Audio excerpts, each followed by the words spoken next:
Hello, everyone, and thank you for joining us for the Cause of the Week Lunch and Learn. My name is Christy Kennel. I'm Associate Director for the Combined Federal Campaign. This week, we are highlighting children and family services. And children are the future of our community, nation, and world. And being change makers for this cause has a huge impact and can help protect children and family services and also helps create a better future for all. Today, we have several organizations helping to protect services for children and families. Let's hear from them now. Hello, federal workers and retirees. My name is Richard Bishan, an Associate Director with Combined Federal Campaign. Our cause of the week is Children and Family Services.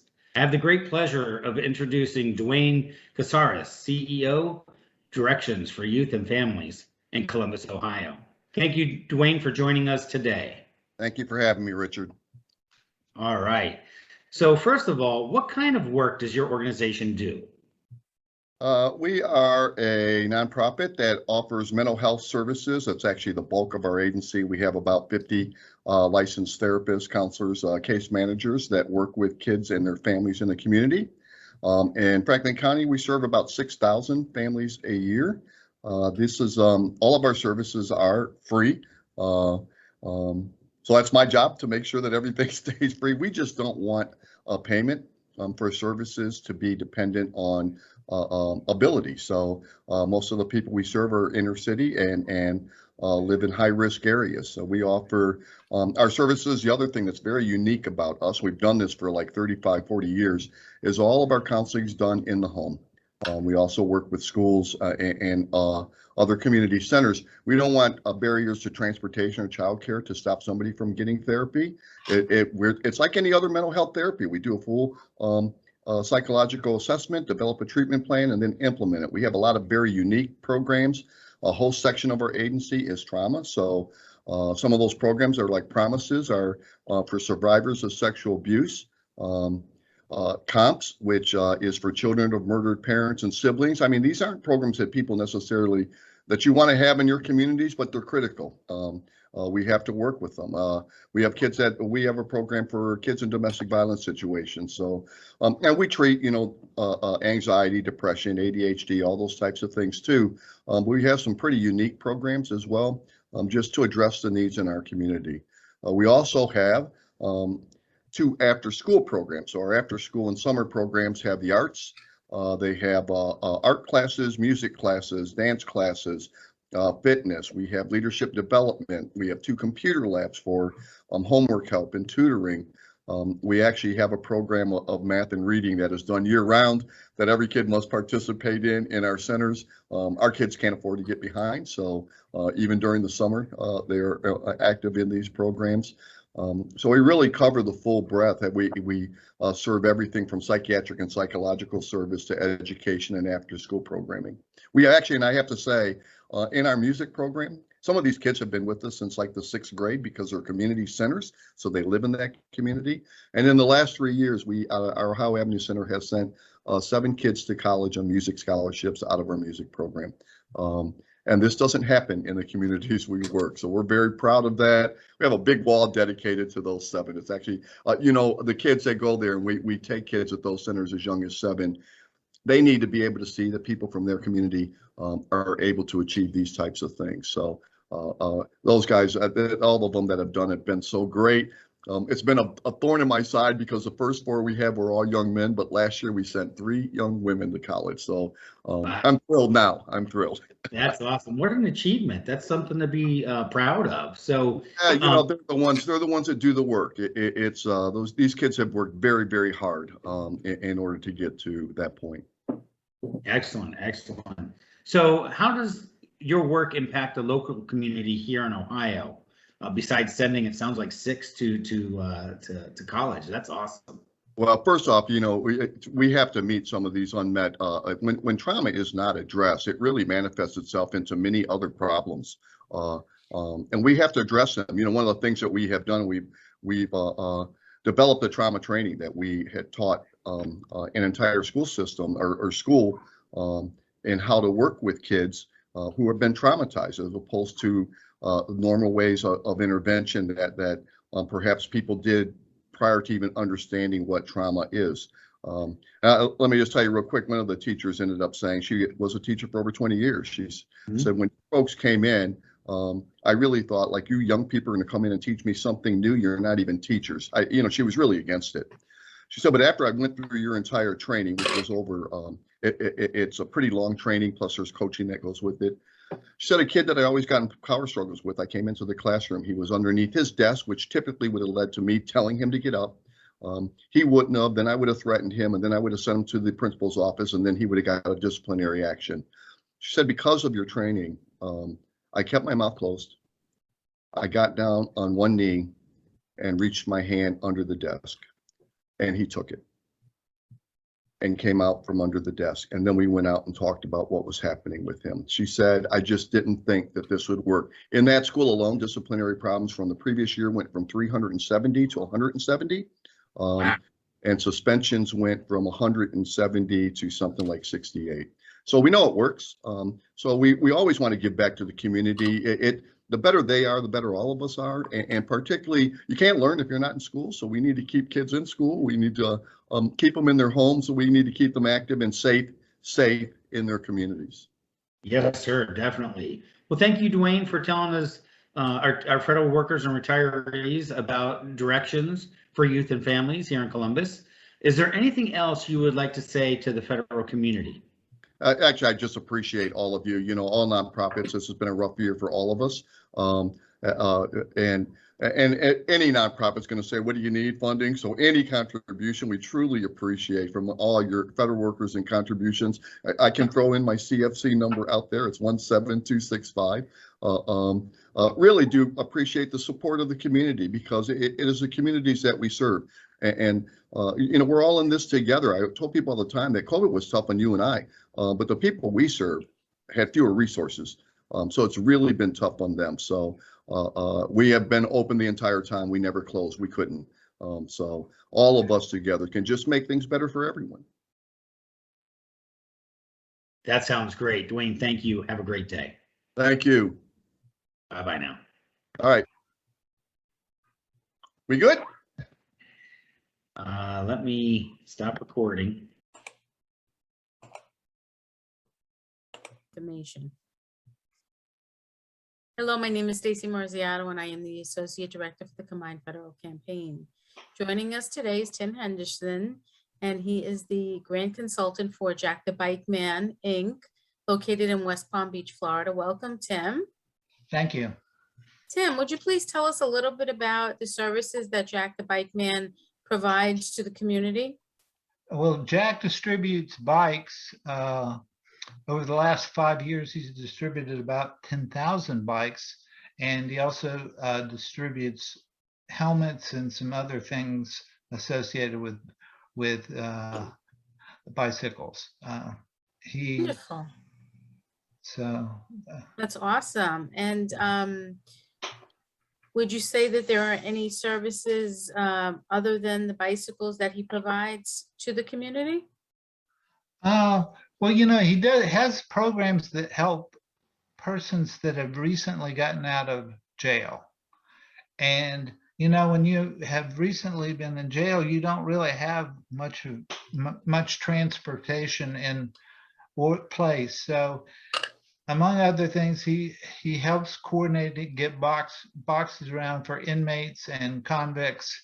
And I think that's kind of a special part of the organization. Oh, that's wonderful. And what would you say the impact of the CFC has been to your mission? Well, it's really helped us because it lets us enhance what we do and the resources we can access if we have questions about something really complicated from a financial aspect, or really complicated from a planning and evaluation aspect. So it's been a godsend for us, really. Oh, well, we're so happy to hear that.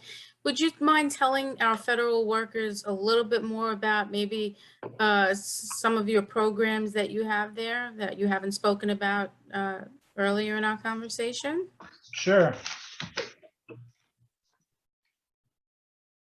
Okay, there's One program is called Christmas Giveaways, which obviously is a Christmas giveaway program, immensely successful. We have actually had nonprofits ask us to borrow the model. And I said, well, there's no real model here, but it's just, it's turned out really well. It's Christmas time is a good time to have a project like this. Absolutely. And is there any little maybe short story that you would like to share with the federal community about the organization, or anything else you'd like to share with us? Well, only that this Jack he took a nothing and created a bike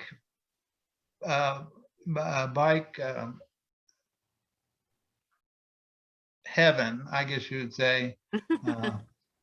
But now it's just great. It's the best around, and he's done it all he's not taken much grant money. He's done it, with sweat equity from himself. So it's really a remarkable process. We'd like to share with the federal community the CFC number. Does he have a CFC number? Well, it's the same thing, I think. It's this 46427. Okay, well, we want to thank you for the heartfelt, conversation that you had with us today, and sharing a little bit about Jack the Bike Man and the services that they provide to the community. We wish you well, and thank you for being a part of this conversation. You've been great. Thank you. Oh, thank you.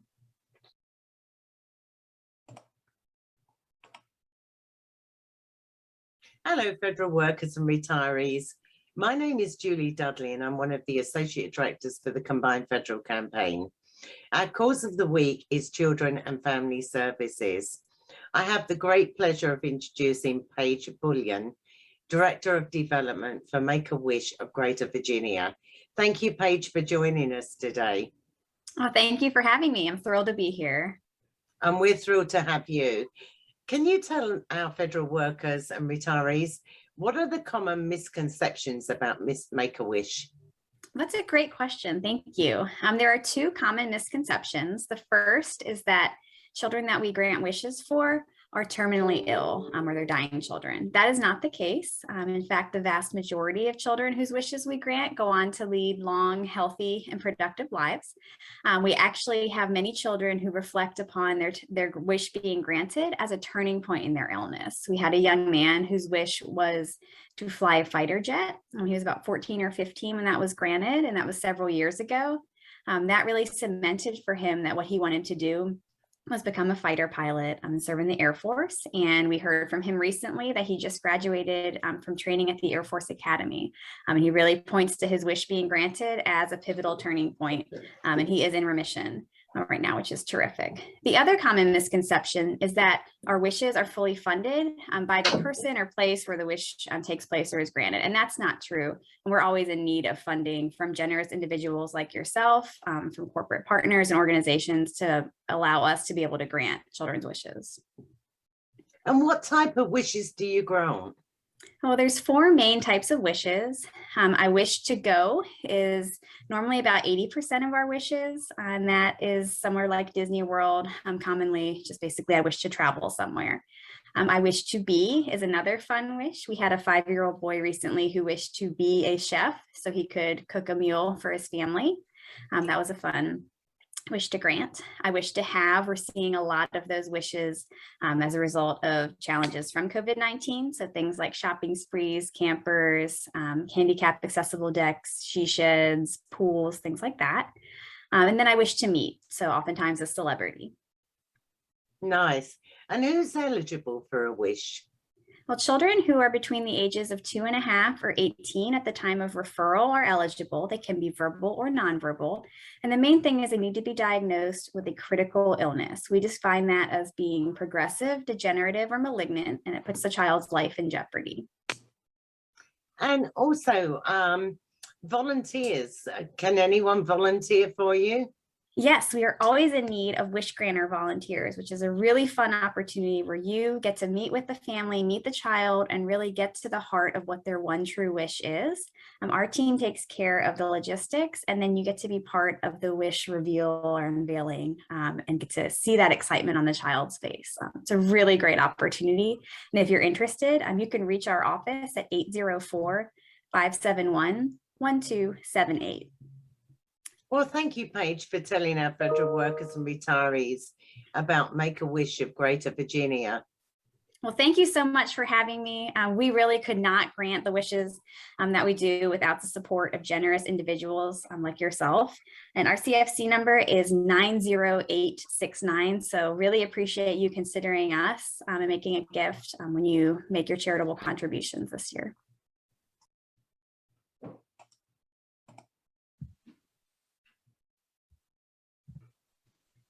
Hello, federal workers and retirees. My name is Richard Bishan, an Associate Director for the Combined Federal Campaign. Our cause of the week is Children and Family Services. I have the great pleasure of introducing Patrick Lynch, Director of Development and Public Relations, I Know I Can in Columbus, Ohio. Thank you, Patrick, for joining us today. Thanks, Rich. Really appreciate the opportunity to come and speak with you and the rest of the federal workers. Thank you. All right, Patrick, we're looking forward to this. So first question up is, what kind of work does your organization do? Appreciate you asking and the chance to share. I Know I Can here in Columbus, Ohio. It's focused on working primarily with high school students. We push a little bit into middle schools and getting them ready for their college journey. We have staff members embedded inside each Columbus City high school and a few other throughout the district. And our goal is to help make sure they understand the options that they have for a college education, as well as career planning. So we work with them on their FAFSA completions, college applications, and really partner with the guidance counselors within the high schools to make sure that our students really see college as an opportunity for them. That sounds great. I tell you what, I'm 47 years old and I'm still trying to figure out how to do those FAFSA applications. So I know how challenging those could be, especially for high school students. So understand, Rich. Well, we've got a workshop. You can come and join us and we'll be happy to help you with it. I might take you up on that. So, so our second question would be, how does this work impact the local community here in Ohio? Yeah, well, since our organization is based in Columbus and we work with Columbus City School students, as well as a few other schools in the greater Franklin County, our goal is to get these students thinking about college, which we know has a long-term impact on the economy and future, not just of Columbus, but the state of Ohio, right? We look at this as not just a college opportunity and education solution, but also a workforce, economic development, right? So we know that all these factors play into one another. And if we can get our students, better educated, whether that's an associate or bachelor's degree, or maybe on to a master's, that's going to have a broader impact in our greater Ohio community. That sounds great, Patrick. That is awesome work. So everyone's, question of the day is, how has COVID affected your agency? Yeah, it was a really difficult time. So since our work directly impacts students, when schools had to make that difficult decision, 18, 20 months ago to move virtual, and we saw that that was the long-term shift, it affected the work that we could do one-on-one with students since we couldn't have that presence in the classroom. So we were part of a combined effort here in Columbus to establish what we call learning extension communities, LECs, which were basically over 150 locations throughout Columbus that provided safe learning environments for students where they could come and get schoolwork done, where they could access meals, have some fun, some recreational activities, have staff there in an environment that was supportive. And we as our staff members, were there helping support these students. So it caused us to shift our dynamics. It also really focused us to ensure that our students had the technology needs that they needed to be successful. So we work with local partners to ensure that we could get that technology into those students' hands. And instead of sitting one-on-one with students, we did obviously a lot of virtual counseling sessions, a lot of college, applications virtually, phone calls, emails, anything we could do to just let the students know we were still there. And we've seen that continue with our work today, right? We now realize there's more than just one option. It's not just face-to-face with students, but there's other ways that we can connect with them.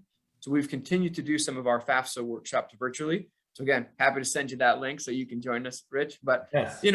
we are just trying to continue to be nimble and pivot our work as needed, but always keeping a focus on the students. That's excellent work. It sounds like you took a negative and made it into a big positive for your organization. Thank you. That we like to hear those type of stories. So thank you, Patrick, for telling the federal workers and retirees about I Know I Can in Columbus. Is there anything else you would like to say to the federal community? Well, I just want to thank the federal workers and retirees for their previous generosity to I Know I Can. Without support from our community, we wouldn't be able to continue to do the work we do and continue to grow and expand the offerings that we have for students and continue to grow the number of schools and students that we serve. So I want to thank them. I want to thank you for this opportunity to share more about I Know I Can. And we hope everyone will, consider supporting I Know I Can again and in the future. Our CFC number is 27048. Again, we're located in Columbus, Ohio, and we appreciate the time today. Thank you. Excellent, Patrick. Thank you for joining us today and for all the excellent work you're doing for the kids here in Columbus.